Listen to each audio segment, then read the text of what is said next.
Nós vamos trazer em destaque agora no Agricultura BR um estudo feito pela Earth Daily Agro que mostra o cenário que se tem de umidade de solo. E tem 2 estados brasileiros que estão com o pior cenário dos últimos 30 anos. O fato que nós temos hoje realmente traz muita preocupação, a falta de incidência de chuvas, de precipitações, qualidade do ar está 20, 25 vezes superior àquilo que é considerado saudável pela instituição que mensura isso no mundo todo. Aqui em Campo Grande mesmo está 20 vezes maior aquilo que é tolerável, né, em termos de qualidade de ar, ou a falta de qualidade de ar, melhor dizendo. Mas a umidade do solo também é muito baixa e é por isso que nós vamos conversar agora, ao vivo, com Felipe Reis, analista, que fala um pouco a respeito desse estudo que foi realizado. Felipe, obrigado pela sua participação mais uma vez aqui no Agricultura BR, no canal do Boi. E a cada dia que passa, nós temos uma nova confirmação que faz com que esse alerta fique mais evidente. Primeira coisa, quais são esses estados, né, que estão com essa situação mais deplorável, né, com uma situação pior em relação ao que se tem de umidade no solo? Boa tarde, seja bem-vindo. Boa tarde, Fabiano. Boa tarde a todos os telespectadores. Realmente, a gente tem um cenário aí de, vamos dizer, já início de plantio, quase no início aí do plantio da soja, e em diversos estados nós temos uma umidade muito baixa. Mato Grosso é onde a gente observa o pior cenário, infelizmente, Mato Grosso, que é o maior produtor de soja do país, né? Extremamente importante quando a gente fala de oferta nacional e até mesmo mundial. Quando a gente olha para Mato Grosso, por que é o pior cenário?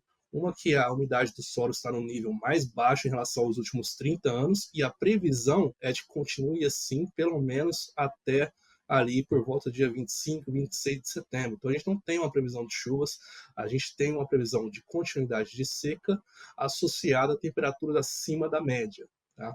Temperaturas acima da média, elas aumentam a evapotranspiração e isso faz com que a umidade do solo possa cair até um pouquinho mais. Tá? Outro estado que também vem sofrendo com a seca é o Paraná.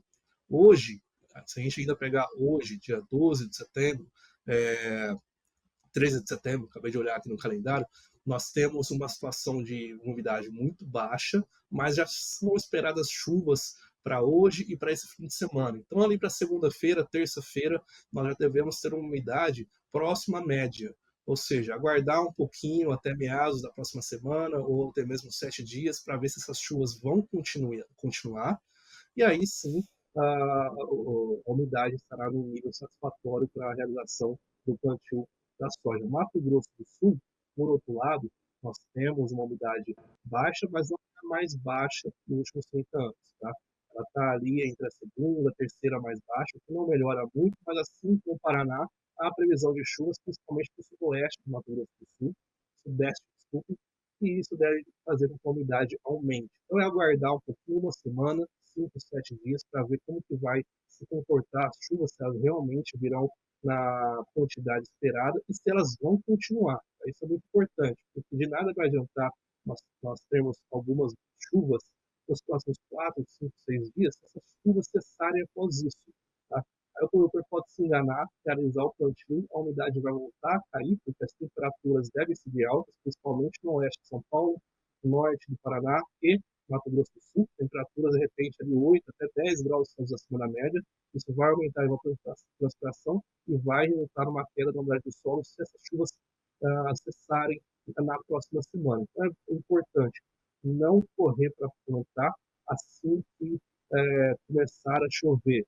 Olha a previsão, veja se essas chuvas devem continuar, se tem que citar uma previsão, pelo menos de algumas poucas chuvas que vão ter umidade no nível satisfatório, e aí sim o produtor pode montar a sua melhor estratégia. Para o Mato Grosso, seca continua. Felipe, aqui eu estava olhando o estudo feito por vocês e nós temos alguns estados, né? Mato Grosso e Paraná se destaca com uma temperatura que vem 7 graus acima daquilo que é o natural. Mato Grosso do Sul tem o segundo pior cenário em relação aos fatores que são ligados a clima. E a pergunta que vem chegando aqui de produtores rurais é quando que a gente tem aquela chamada chuva agrícola. Você falou que a situação melhora do ponto de vista climático no dia 26, mas chuva agrícola que garanta, antes de começar essa semeadura, e uma previsão de uma nova chuva para consolidar essa lavoura, nós temos um posicionamento como este, Felipe? Bom, Fabiano, nós da UFDR Agro nós gostamos de trabalhar com uma previsão de 10 a 14 dias. Mais do que isso, a assertividade, a previsão diminui, cai muito, né? Então, para os próximos 10 a 14 dias, nós temos uma previsão de chuvas acima da média para o Paraná, parte sul do estado de São Paulo e parte do estado do Mato Grosso do Sul. Ou seja, o restante do país deve ter aí chuvas abaixo da média, ou seja, Goiás, Minas Gerais, Mato Grosso, esses estados devem continuar com seca. Porém, Paraná, Mato Grosso do Sul e sul ali de São Paulo devem receber chuvas já nesse fim de semana, chuvas acima da média, tá? Isso deve resultar um aumento da umidade do solo, principalmente no Paraná e a parte sudeste do Mato Grosso do Sul, mas, como disse, é bom aguardar um pouco mais, porque se essas chuvas forem passageiras, forem breves, de nada vai adiantar o produtor plantar agora, né? já na próxima semana. Seria o ideal esperar essas chuvas vir acontecer, a umidade vai aumentar, e aí a gente observa lá para o dia 20, 24, 25 de setembro, se essas chuvas estão continuando e se tem previsões de mais chuvas, que aí sim o produtor vai ter uma maior segurança de que ele pode plantar e não vai ter nenhum problema de ter que refazer o replantio ou observar uma seca durante o início do seu ciclo. Felipe, em termos de informação agora positiva, não só para o produtor rural, mas também para essas populações no centro-oeste, em parte do sudeste, Paraná também, ou pelo menos o norte do Paraná, que vive um cenário muito semelhante. Nós temos algum posicionamento que já mostre uma mudança neste fator climático? Ali para o centro-oeste, muito pouco, tá? Para Goiás, Mato Grosso, Minas Gerais também, São Paulo, se a gente pegar da região central para o norte, ou seja, macro-região de Ribeirão Preto, São José do Rio Preto, deve continuar seco, deve continuar quente, então sem alteração.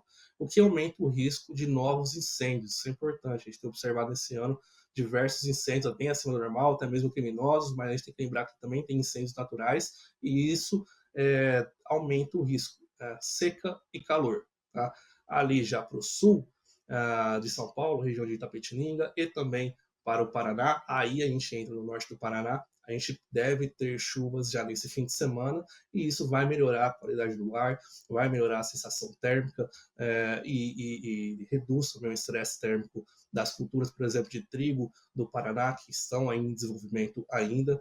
O mesmo deve ocorrer em Mato Grosso do Sul, principalmente no sudeste, ali, se esticando até Campo Grande. Tá? Região norte de Mato Grosso do Sul deve continuar com um cenário mais semelhante a Goiás. Tá certo, Felipe. Felipe, olha, nesses últimos dias, em outros órgãos de imprensa, foi colocado que as chances ou a possibilidade de laninha havia se reduzido. E, no caso, se espera o efeito dessa condição para que se tenha uma melhoria, uma precipitação maior de chuvas, essas chuvas atinjam o país, aí principalmente do Paraná até o norte, de uma maneira um pouco mais abrangente. Ela está reduzida, essa possibilidade? Olha, o El Niño ocorreu a mesma coisa. O pessoal, quando eu digo pessoal, os centros meteorológicos estavam prevendo o início do El Niño em junho, depois eles passaram para julho, foi para agosto, até que realmente o El Niño entrou. O Laninha, a gente tem observado isso. O NOAA, que é o Centro Meteorológico dos Estados Unidos, ele já previu um começo do Laninha lá em junho. Isso em fevereiro, março. Conforme as semanas foram se passando, eles foram adiando esse início de Laninha. E isso vem ocorrendo ainda, né? Por outro lado, o Centro Meteorológico da Austrália, ele colocava um início de laninha lá em dezembro, hoje ele coloca em setembro, né? Lembrando que para a laninha estar considerado ativo, as temperaturas do Oceano Pacífico, uma região denominada Ninho 3.4, elas tendem a estar 0,6 a 0,8 graus Celsius abaixo da sua normalidade ou mais intenso do que isso, né? Um frio mais intenso do que isso. E isso por semanas consecutivas, tá? Então, a gente deve observar o início do Laninha, talvez não em setembro, mas é bem provável que a gente tenha o início do Laninha sim esse ano. Caso isso ocorra, para o sul do país isso deve trazer mais chuvas, sim, mas para Mato Grosso normalmente não tem muita diferença, tanto o Laninha quanto o El Niño. Mato Grosso, Goiás, eles fogem um pouco mais disso. Não só Mato Grosso, Goiás, mas Minas Gerais e o norte do Mato Grosso do Sul. Para essas regiões, o Laninha tem um efeito muito menos significativo, tanto o Laninha quanto o El Niño, do que para Paraná, Santa Catarina e Rio Grande do Sul. Então, o Centro-Oeste, a maior parte do Centro-Oeste, pelo menos, ele não deve ter um impacto significativo como o sul do país normalmente tem.